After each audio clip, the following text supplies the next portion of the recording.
तो हेलो दोस्तों, स्वागत है आप लोगों को क्लास 8 में। ठीक है, तो चतुर्भुजों को समझना जो बहुत ही इंपॉर्टेंट क्वेश्चन है, और ये लास्ट क्वेश्चन बताएंगे चतुर्भुजों को समझना उसके बारे में इस सेशन में। बाकी जो क्वेश्चन छूटा हुआ फिर अगले देंगे अगले सेशन में। लेकिन ये जो क्वेश्चन है 11.3 प्रश्नावली 11.3 का क्वेश्चन नंबर 4 है, जो बहुत इंपॉर्टेंट क्वेश्चन है और बहुतों बार ये पूछ चुका है, इसीलिए इसको हम चुने हैं। ठीक है, तो इसको समझते हैं। ये क्या है? एबीसीडी एक वर्ग है। ठीक है, एबीसीडी एक वर्ग है, तो एक्स का मान ज्ञात कीजिए। इसमें ये विकर्ण जो है, विकर्ण दिया हुआ है। ठीक है, लेकिन इसमें एक्स का वैल्यू निकालना है। तो ये कैसे निकालेंगे एक्स का, आइए देखते हैं।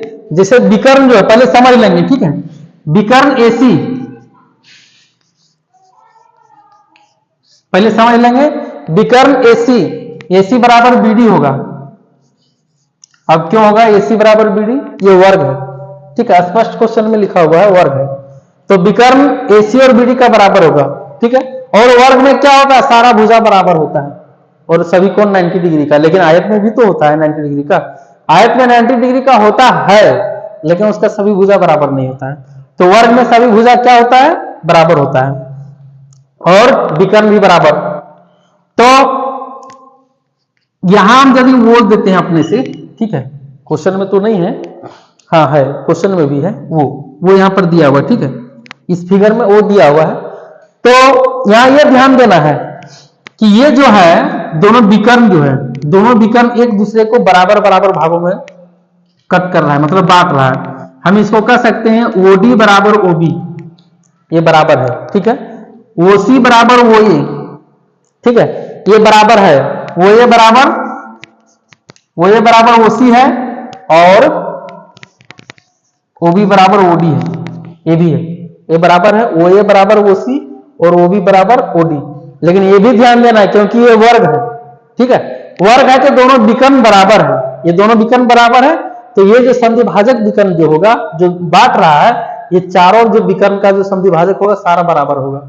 जैसे कहने का मतलब है ओए बराबर ओसी बराबर ओबी बराबर ओडी, ये सभी बराबर होगा। ठीक है, क्या है? ये सब टोटल बराबर होगा। ओए बराबर ओसी बराबर ओडी बराबर ओबी, ये चारों जो है विकर्ण का आधा भाग है, पूरे विकर्ण का एसी का आधा भाग। ठीक है, तो ये चारों बराबर होगा। ठीक, और चारों जब बराबर होगा तो चारों बराबर होगा तो ये भी बराबर में होगा। ठीक है, प्रश्न से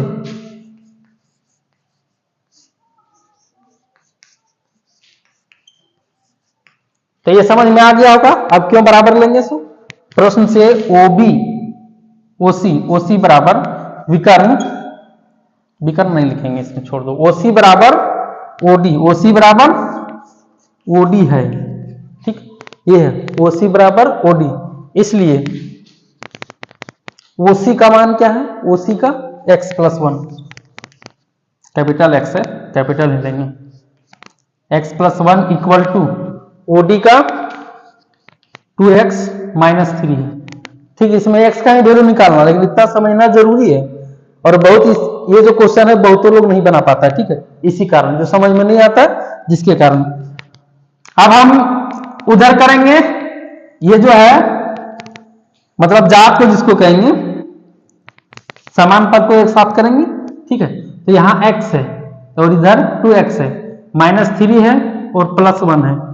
तो ये -3 है, इधर ले आते हैं, 1 + 3 हो जाएगा इक्वल टू 2x है, ये प्लस में ये x है, इधर चला जाएगा तो माइनस होगा। अब इसको पलट के भी लिख सकते हैं।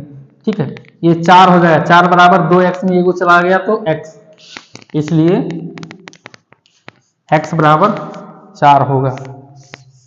कितना होगा? ये आंसर है, x बराबर 4। ठीक है, तो ये ध्यान देना है कि इसका वैल्यू कितना, x बराबर 4 है।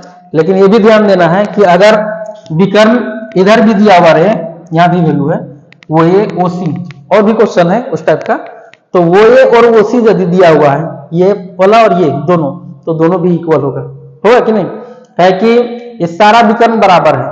ठीक है, तो आयत में भी उसी तरह होगा, आयत में भी उसी तरह होगा, क्योंकि आयत का भी विकर्ण बराबर होता है, तो उसमें भी यदि इस तरह है तो ये दोनों इक्वल करके हम एक्स का वैल्यू निकाल सकते हैं। तो ये समझ में आ गया होगा आप लोगों को। ठीक है, बहुत छोटा सॉल्यूशन थी, बहुत छोटा, लेकिन समझना है तभी होगा, समझ में नहीं आएगा तो नहीं बनेगा, बिल्कुल नहीं बनेगा।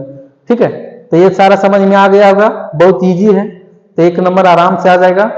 ठीक है, ये समझ में आ गया तो, और यदि दिक्कत होगा तो उसका भी एक और क्वेश्चन है, दिक्कत यदि होगा तो कमेंट बॉक्स में जरूर बताइएगा। ठीक है, तो आप लोगों को धन्यवाद, आप लोगों का दिन शुभ हो, जाते जाते लाइक, सब्सक्राइब और शेयर।